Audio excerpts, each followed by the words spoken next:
Good day everyone and welcome to another edition of The Debate on PressTV. I'm your host, Behruz Najafi. The UK's divorce process from the European Union is still shrouded in uncertainty. In a last-minute effort, Prime Minister Theresa May held a 2-hour meeting with his staunch critic, Labour leader Jeremy Corbyn, to try and come up with some sort of compromise and address the deadlock. The government is saying that Theresa May's talks with Jeremy Corbyn were constructive, but the Labour leader has described the meeting as inconclusive. Meantime, the EU has warned it won't give another extension if British lawmakers do not approve the existing deal. Will the British Prime Minister, who's faced 3 defeats at the House so far, be able to finally get her deal through the House? Let's start this edition of The Debate by our correspondents in London and Brussels, Richard Sudan and Jeremy Hughes. Let's first go to London to Richard to hear the British side of the story. Richard. So where to begin? So much has happened, so much discussion has taken place in Parliament, just a stone's throw behind me here in Westminster in central London. The latest development is that MPs have actually passed by 1 vote the motion to discuss extending Article 50 further, extending it, and of course this gets to the heart of the matter. Months into negotiations now, and Britain seems no closer to hashing out a deal that's both acceptable to the Parliament on both sides and of course the European Union. But in many ways the biggest story of today is the fact that Theresa May seemingly was finally willing to sit down with the leader of the opposition, Jeremy Corbyn, and debate the ins and outs of Brexit. Many people are actually really interpreting this as a kind of admission by Theresa May that she's failed thus far, not only of course to command consensus within her own party, but also the Houses of Parliament. And to give you an idea of how the Conservative Party has reacted to what they see as treachery, sitting down with Corbyn, you've had former Conservative leader Ian Duncan-Smith, who's waded into the debate and criticised Theresa May, as has Boris Johnson. So the big question here really is, what are the terms and agreements Jeremy Corbyn and Theresa May are going to come to, if any? It was anticipated that Jeremy Corbyn would have pushed, among other things, for a permanent customs union and also to safeguard the freedom of movement. But of course, let's say for argument's sake, these 2 aspects of the debate enter the deal. When it goes back to Parliament, this would essentially water down a hard Brexit, which is of course what many on the right wing of the Conservatives want. Okay. So first we need to see what agreements, if any, will come from the discussions of Jeremy Corbyn and Theresa May. Then we're going to see how Parliament's going to react, possibly next week. But one word of warning, you know, it's key that Jean-Claude Juncker actually said the clock is winding down, there's no more time. This should be a very clear indication to the British Parliament that it really needs to get its act together. Okay. That was Richard Sudan. Now let's go to Jeremy Hughes, our correspondent in Brussels. Jeremy, tell us the EU side of the story in a couple of minutes. Well, Behruz, I think that there's a sort of a feeling here in the European Union that, you know, if you speak to the political commentators, the analysts are saying the EU side has been very clever by putting this 12th of April deadline in place, Friday of next week, in order for the UK side to come up with some sort of a deal that Theresa May can come to the summit here on Friday of next week and actually put before them. There's also a lot of cynicism in relation to what Theresa May has done in terms of bringing the Labour Party into things, because there's a feeling that, you know, really, if you look at the situation in many different directions that the situation can go, the Conservative Party could potentially implode completely. But what Theresa May has now done is brought the Labour Party into the fold.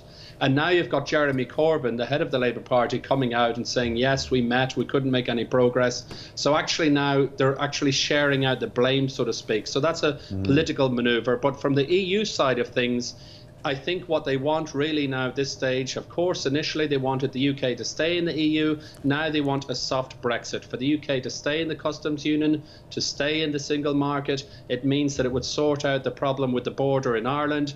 It means that potentially the UK could rejoin the EU more easily than if they didn't have a soft Brexit. And so now they're just waiting to see what happens. But there's a feeling now here in Brussels, once again, waiting to see what happens in the UK, and then the EU side will react. Definitely. Okay, let me thank our reporters in London and Brussels, Richard Sudan and Jeremy Hughes. Now let me introduce the guest joining me in this debate today. We'll have Jonathan Fryer, who is an author and a broadcaster from London, And we'll have Graham Hughes, political activist and filmmaker, joining us from Liverpool. Now, beginning with Jonathan Fryer in London. Jonathan, the government says that the Prime Minister May and Labour leader Jeremy Corbyn have reached, I'm quoting, constructive exploratory discussions about how to break the Brexit deadlock. Is there any hope the impasse could finally be tackled this way? Well, it would be wrong to completely rule out some sort of miraculous development, because clearly the pressure is on. As your correspondent said, we're due to crash out of the EU on Friday of next week unless a deal is passed. So the question is therefore, will it be Theresa May's deal that she will try to bring back to Parliament for a fourth time, remembering it's been defeated 3 times already, or will there be some sort of compromise agreement with the Labour Party which would allow for a so-called soft Brexit, as was mentioned, certainly staying with the customs union, but I think Theresa May and most Conservatives would find it very difficult to support staying within the single market. So we're really in an extraordinary situation today, and that will be made even more unclear over the next few hours, because there is a motion going before Parliament, a new bill or prospect for a law later tonight, which would allow Parliament, which has seized the initiative from the government, to urge a extension of Article 50 beyond Friday. That, of course, begs the question, for how long? Theresa May would not want anything longer than May the 22nd, but many, particularly within the Labour Party and the smaller opposition parties, are saying, no, it should be a much longer extension so we can have a people's vote, maybe a referendum, or even a general election. Right, let's go to Liverpool now, to Graham Hughes. Graham, Governor of the Bank of England has spoken of, quote, alarmingly high risk of a no-deal Brexit. How likely is that scenario? I hope it's still off the table. We keep being told again and again that no deal is off the table, because no deal is nothing short of absolutely catastrophic. It would be Britain resetting its trading relationship with every other country in the world all on the same day, and then having to go into new trade negotiations just to get stuff in and out of the country as usual. Trade negotiations that could take years, and we'll see snarl-ups at the ports, we'll have trouble getting food in, we'll have trouble getting enough medicine in. I'm not saying it's going to be absolutely apocalyptic, but no advanced economy has ever tried to do anything this complex or outrageous in the history of humanity. I can't remember anyone ever in history choosing to put sanctions on their own country. But because of Theresa May's, let's say, pig-headedness in getting her deal through, she's had it rejected 3 times now, or 2.5 times, and she's determined to get that through. So determined that she has got Jeremy Corbyn on board to try and negotiate a way forward. But I can't see there being a way forward unless he relents and she relents and says, we'll go for Theresa May's deal as long as it's ratified by the people. But in their heart, neither of them want that, because they know damn well that if we do have another referendum, then Remain is going to win by a mile. Okay, let's go to Jonathan. Prime Minister May and Labour leader Jeremy Corbyn have held a 2-hour meeting, as you know. What could come out of that meeting? Because, you know, May has said something positive, something, you know, it was talking about constructive talks and all that, and then Corbyn is saying it was inconclusive. So what are the chances of a compromise and avoiding a no-deal scenario? Could that meeting be of any help? Well, although we don't know the exact details of what they discussed, we do know that there wasn't any concrete proposal at the end. and also rather disconcertingly for many people within the Labour Party was that Jeremy Corbyn said afterwards that basically he would support an end to freedom of movement and want to have this replaced by a managed migration, as he called it. And this is really, for many Remainers, people who voted to stay in the EU, this is a very important point. For the many years now, we've enjoyed the freedom to live, work, study, travel without hindrance in now 28 countries right across Europe.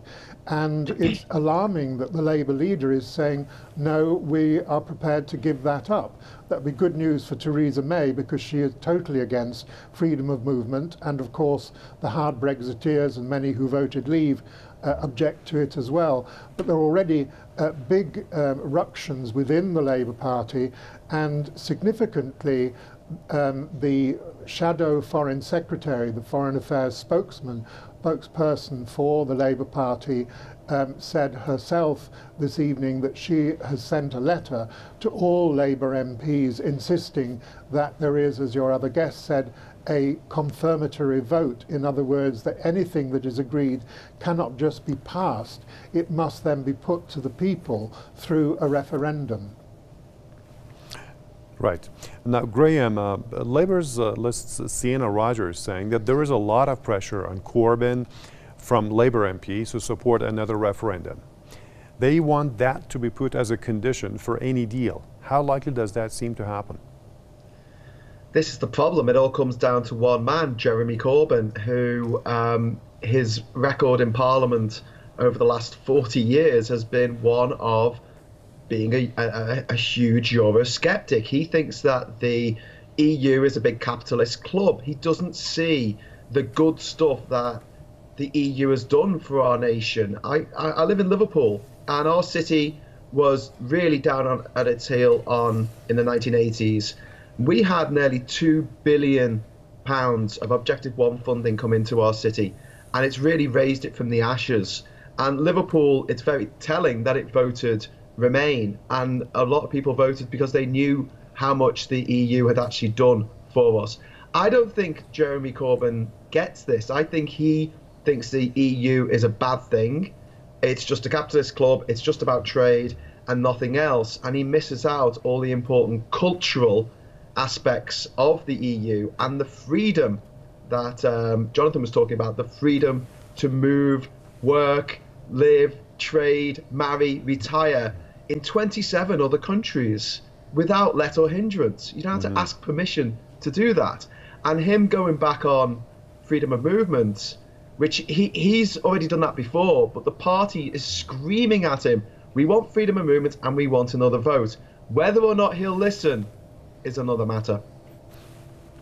Now, Jonathan, European Commission President Juncker says that if the UK approves a withdrawal deal by April 12th, then the EU will accept an extension till May 22nd. If not, no short-term extension will be possible. Is extension really the solution to the problem? Well, I think a long-term extension, in other words, perhaps to the end of 2020, would be the best way forward, because we are in a state of total political chaos in this country, and the Parliament is split down the middle. The bill which I talked about earlier, which will be debated this evening, was agreed to be debated by a majority of just one vote in Parliament today, 312 for, 311 against, which shows the difficulty in the Parliament to come to any sort of agreement. And there's no chance of us sorting that out by May the 22nd, let alone April the 12th, which is why there's growing movement within Parliament to ask for a longer extension.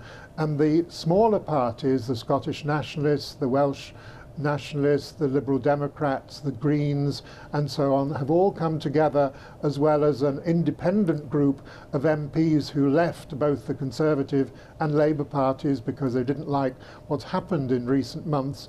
They've all said, they've signed a letter tonight saying to the Prime Minister there should be a long extension and a people's vote.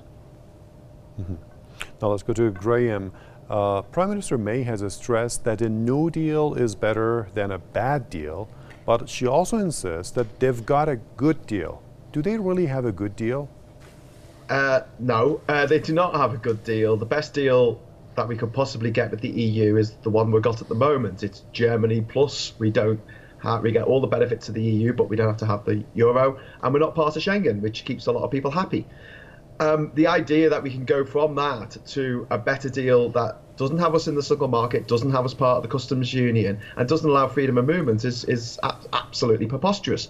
But she used to say that a bad deal was, no deal was better than a bad deal. She stopped saying that recently because I don't know whether it's because she genuinely believes she's got a good deal, which is really hard for a lot of people to swallow, or she's come round to the fact that whatever the mandarins of Whitehall have been screaming in her ear the last 2.5 years is that no deal would be absolutely catastrophic. And I think a lot of people in the UK, including politicians, just don't get this. They think that it just means business as usual, or it just means that we just continue on as we did. But it means everything stops. It means that every single deal that we have with every other country stops. And not only that, we violate the most important post-war peace treaty that Britain has signed, and that's the Good Friday Agreement.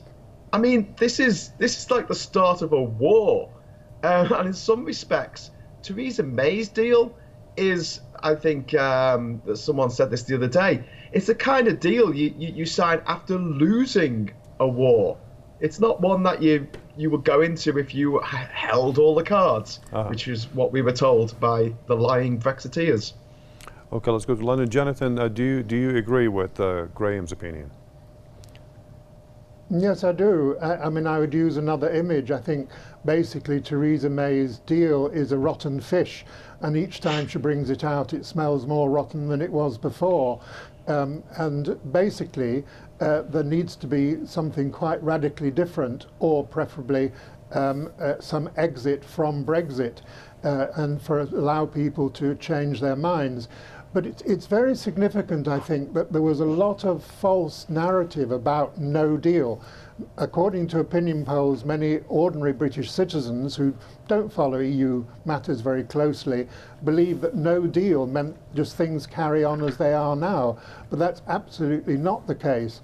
And Mark Carney, the governor of the Bank of England, who you mentioned before, made it very, very clear today, saying that no deal, as presented by conservative right-wingers, is a complete lie. It would be a disaster. We cannot have no tariffs under a WTO arrangement, which is what they were arguing.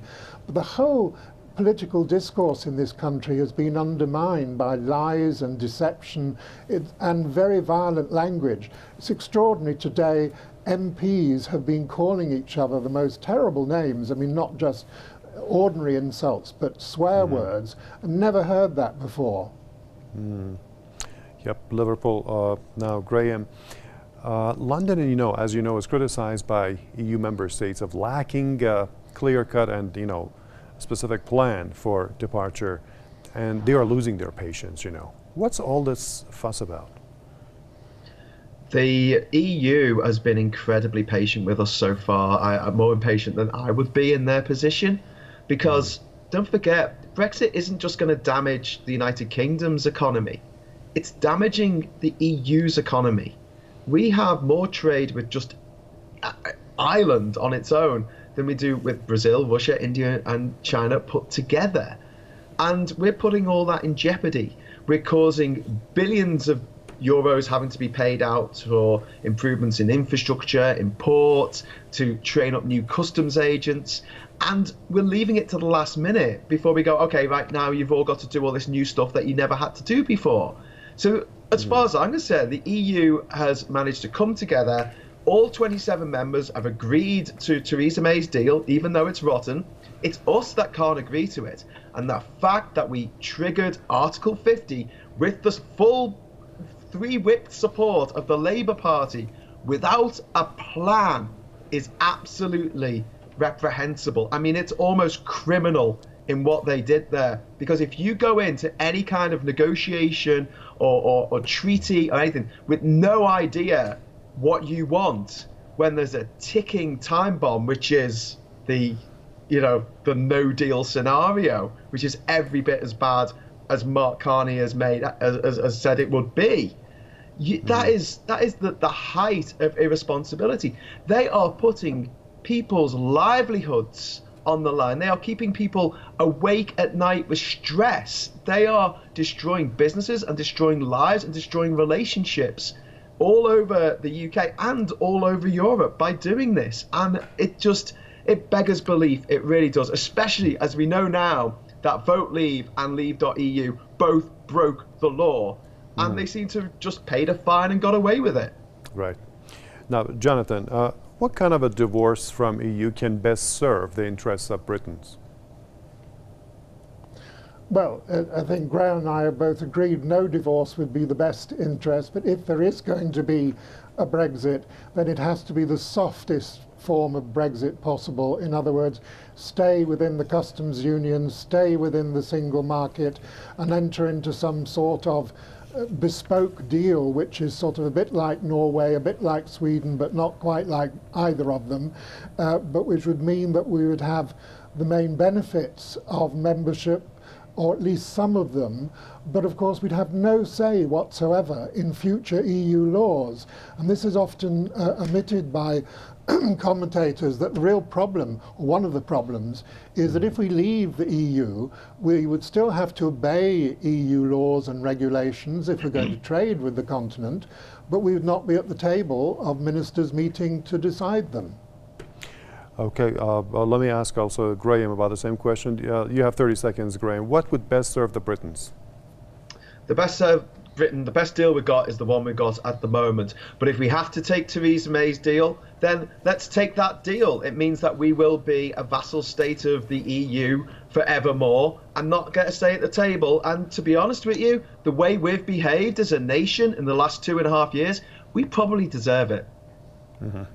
All right, thank you for that. Let me thank our guests who joined us in this debate, because we're out of time. We had Jonathan Fryer, author and broadcaster from London, and also we had Graham Hughes, political activist and filmmaker, who joined us from Liverpool. Thank you both, gentlemen, and thank you, viewers, for watching this debate. We'll see you soon.